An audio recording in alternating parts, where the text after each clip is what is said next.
الوعد كمان يا كوجمي إلى ديقك هوا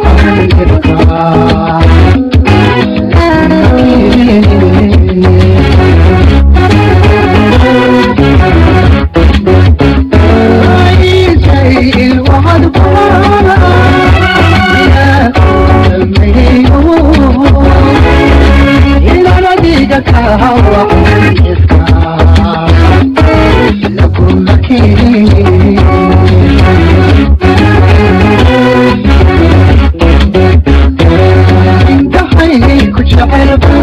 يا صاحبي يمكن حقي وحاول احنا مقالة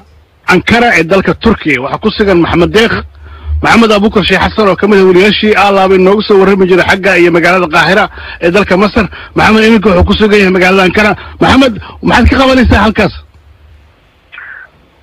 مقالة أنقرة وكمل مقالوين وين عالم كإسلام كاسلا حرونت ودن كتركيا runtii jawgeeda aad iyo aad buu u degan yahay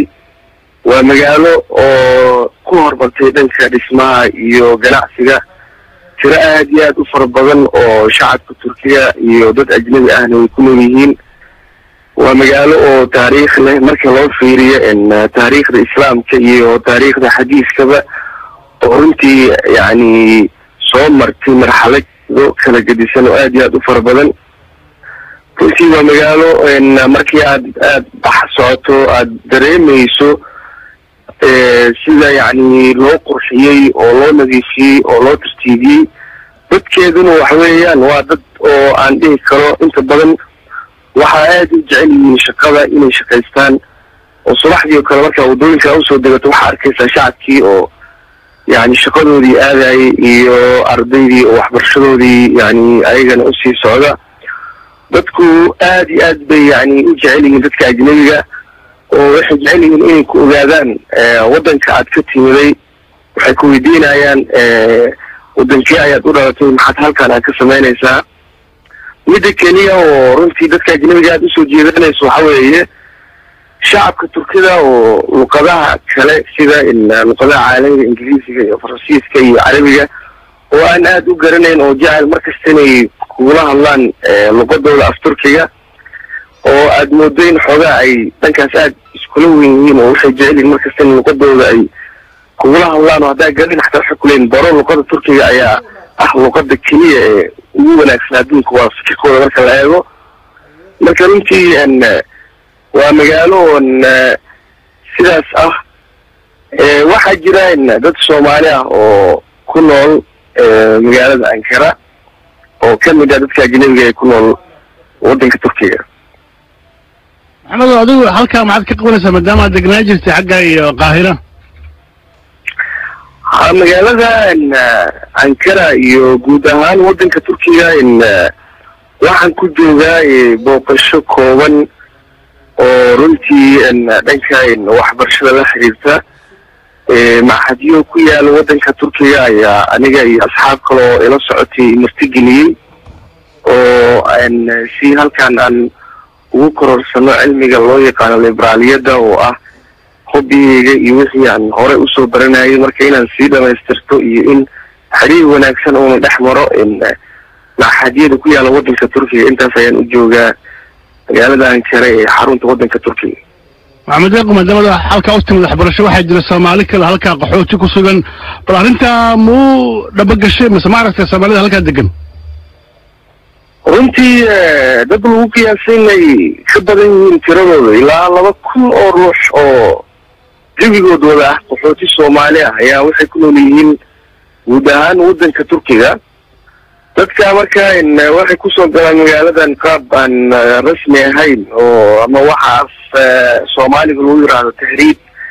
ayagoo markaas doonaya ama dabacsan inay u sii gudbaan dhanka iyo wadamada ku yaala qaaradda Yurub si ay halkaas ugu helaan nolol ka wanaagsan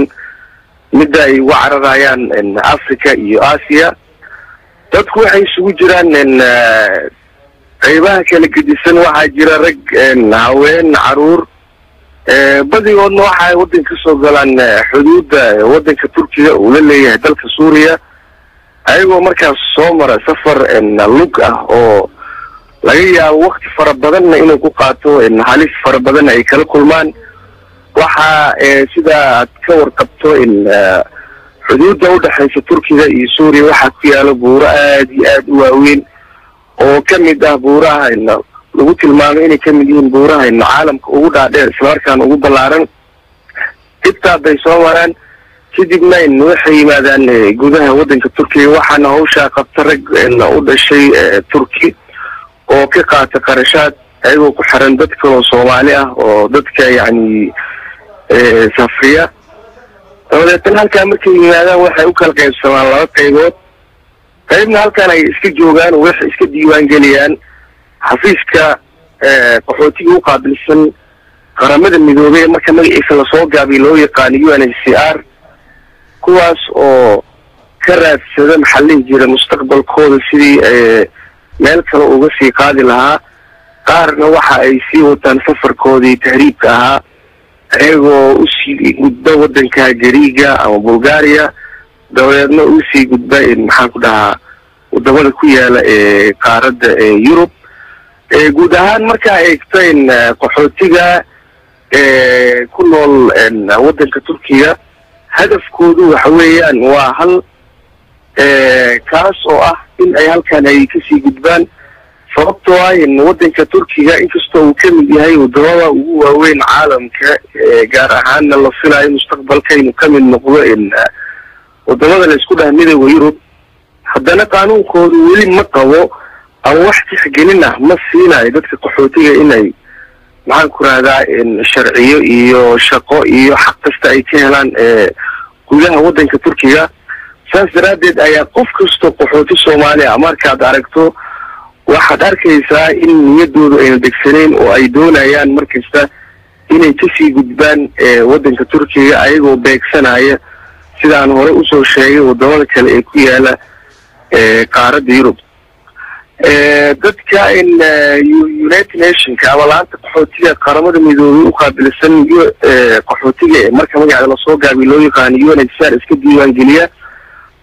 marka waxay maraan process bay maraan oo waa la diiwaan geliyaa dabadeedna waxaa lagu kala qoraa dhammaan gobolada waddanka Turkiga badiyaana magaalooyinka ay ku nool yihiin Soomaalida qaxootiga ku nool gudaha waddanka Turkiga waxaa kamid ah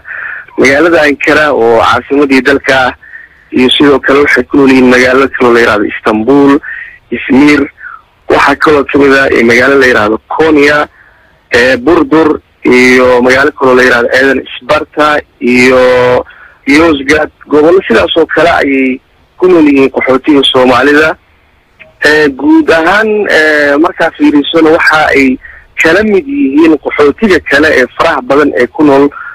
gudaha waddanka Turkiga oo ay kamid yihiin